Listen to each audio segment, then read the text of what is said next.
Et salut tout le monde, mais sur ma chaîne Lorenzo High Tech, comme c'est dans le titre, aujourd'hui on va parler de Vivo, parce que oui, ça y est, Vivo a annoncé plein de nouveaux smartphones haut de gamme, alors malheureusement que pour la Chine, mais bon, peut-être qu'un jour ils arriveront en France, même si c'est vrai qu'on voit de moins en moins de smartphones premium arriver en France concernant les Vivo, alors c'est-à-dire les nouveautés, je veux dire, on a des smartphones premium en France de Vivo, mais c'est vrai que ça arrive toujours en très en retard.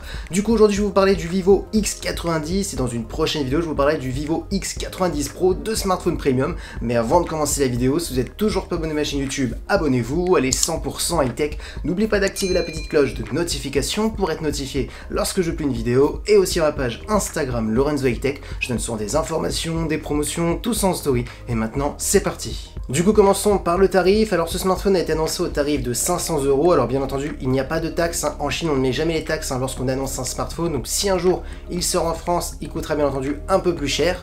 Ensuite, concernant le design, franchement, il fait très premium. Il est très joli, que ce soit le dos du smartphone ou la face avant. Après ça, c'est une question de goût.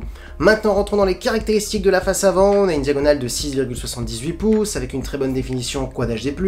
La technologie d'écran, on est sur de l'OLED accompagné d'un taux de rafraîchissement de 120 Hz, qui est un 120 Hz adaptatif. On peut descendre de 1 Hz et monter jusqu'à 120 Hz parce qu'on est sur une dalle LTPO 4.0, donc ça va permettre de moins consommer d'énergie. L'écran va s'adapter à votre contenu, donc ça c'est un bon point pour le gaming, pour avoir une bonne fluidité, un bon point lorsque vous naviguez sur des pages web, pour avoir une bonne fluidité. Donc voilà, ça c'est vraiment les bons points qu'il faut noter. Ensuite, on a un écran qui est plutôt lumineux, on est sur du 1300 nits, on a aussi une certification HDR10+ pour optimiser les contenus multimédia, donc ça c'est vraiment un bon point si vous aimez bien regarder des contenus multimédia sur votre smartphone. Et aussi en termes de sécurité, on a un capteur d'empreinte qui est sous l'écran. Maintenant, parlons de la partie photo. Alors le premier capteur principal, on est sur un capteur de 50 mégapixels, c'est un Sony IMX866, un très bon capteur de Sony. Ensuite, on a un ultra grand angle pour faire des photos à plan large de 12 mégapixels et on a un téléobjectif de 12 mégapixels qui permettra d'avoir un zoom optique x2 sans perte de qualité. Et concernant la partie vidéo, on pourra filmer jusqu'à de la 4K.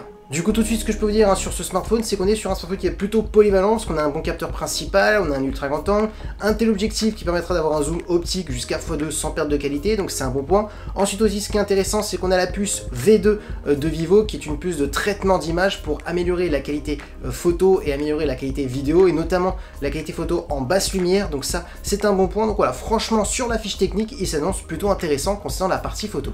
Maintenant, parlons de performance. Alors vous aurez le choix entre 8 et 12 Go de RAM. Comme processeur, on est sur un processeur de Mediatek, le Dimensity 9200, qui est compatible 5G. Alors pour les gens qui ne connaissent pas ce processeur, on est sur un processeur très haut de gamme qui est là pour concurrencer le Snapdragon 8 Gen 2. Donc vous inquiétez pas, vous aurez de très bonnes performances pour faire tourner les derniers jeux vidéo en mettant les graphismes jusqu'en ultra. Pareil pour les applications gourmandes. Ensuite, on a un son stéréo pour apporter une bonne immersion lorsque vous regardez des contenus multimédia, lorsque vous faites du gaming, que vous voulez pas mettre un casque. Donc voilà, franchement ça c'est un bon point. Ensuite, concernant la batterie, on est sur une batterie de 4810 mAh avec de la recharge ultra rapide de 120 watts. Vous pouvez gagner 50% de batterie en 8 minutes, donc ça c'est un bon point. Et ensuite, concernant les connectivités, on a du Bluetooth 5.2, de la Wi-Fi 6 et du type C pour le recharger. Du coup, voilà à quoi ressemble ce Vivo X90. Les points qu'il faut vraiment retenir, c'est le processeur de Mediatek, qui est un très bon processeur qui permettra de tout faire sur ce smartphone. Ensuite, bien entendu, la partie photo, l'écran aussi qui a l'air plutôt bon. Donc voilà, dites-moi en commentaire si un jour ce Vivo X90 arrive en France, est-ce qu'il vous intéresserait? Dites-le moi en commentaire. Et voilà, la vidéo est terminée, j'espère que la vidéo vous a plu. Si c'est le cas, n'oubliez pas le petit pouce like, de vous abonner sur cette chaîne YouTube et d'activer la petite cloche de notification pour être notifié lorsque je publie une vidéo. Et aussi à ma page Instagram Lorenzo High Tech, je donne sur des informations, des promotions, tout ça en story. Et maintenant je vous dis à très bientôt.